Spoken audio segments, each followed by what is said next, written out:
कारण कोकणातला एक जण सध्या भिताडाकडेच बघत आहे. आयला चांगला माणूस होता राव त्यो, त्याला काय झालं काय नु. आणि माया नादी लागल्यावर अरे ह्या आग्यामुळे कुठं कुठं चावण, मग बस खाजीच सगळ्या दुनियात. मला एक नाही कळालं, माझ्या मराठा समाजाला, या सोलापूर जिल्ह्यातून करोडो मराठा समाजाला, राज्यातल्या एक प्रश्न विचारायचा.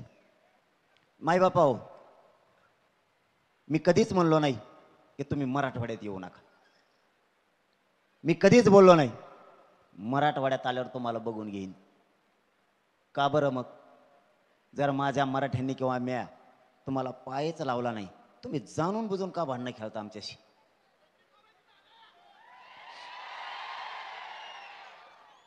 मी जर माझा समाजाचा लढा, माझं रक्त जाळून इमानदारीनं लढत असलो, तुम्हाला अडचण काय?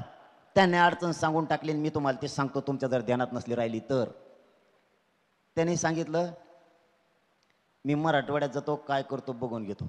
एक तर मी बोलिलच नाही, आणि आला तरी तू मग काहीच बघू शकत नाही, कारण मी कपडे घातलेले असते तू काय बघतो. त्यामुळे मी विकायला शहाण्या तालमीतला नाही.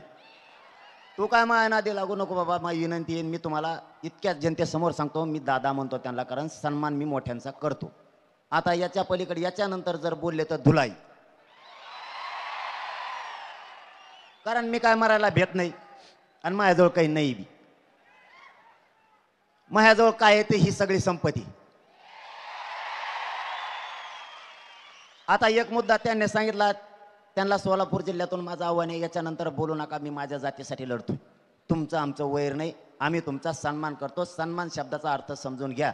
नसता मी जर पिसळलो तर पिसळलो मग काय करत असतं माहिती आहे तुम्हाला? मग लय अवघड होईल. दुसरं सांगितलं त्यांनी, आमच्या देवेंद्र फडणवीस साहेबाला बोलायचं नाही.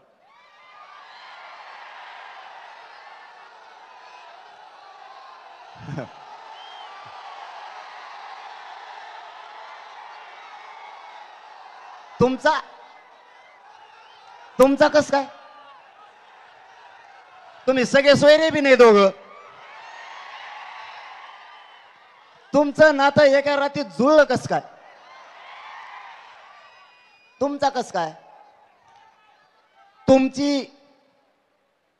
तुमचं आणि तुमची जात ही मराठा आहे, आणि मराठ्यांनी अन्यायाच्या विरुद्ध लढायचं असतं.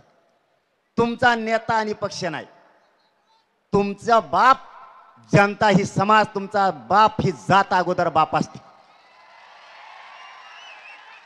जात हीच बाप, नेता बाप नाही, पक्षीय बाप नाही. याला म्हणतात क्षत्रिय 96 कुळी मराठा. आता 96 कुळीची आमची अडाण्यांची, मी अडाणी बरं का, मला काही कळत नाही. बरेच जण म्हणतात ही चौथी नापाशी. चौथी नापाशी पण कसं काय मुंडक्यावर पाय देऊन भादरीला तुम्हाला दिलं का नाही? मराठ्याला आरक्षण उलशिक का व्हायना भाऊ, दिलं का नाही? राहिलेला बी पुढच्या झक्क्यात देणारच, आणि त्याने नाही दिलं त्यांचे पारडेच म्हणून समजायचं. पढ़ते रहिए fight against criminal daily newspaper. आज की खबर में बस इतना ही। वीडियो को लाइक करें और चैनल को सब्सक्राइब कर ले, जिससे आने वाली वीडियो की नोटिफिकेशन आपको मिलती रहे।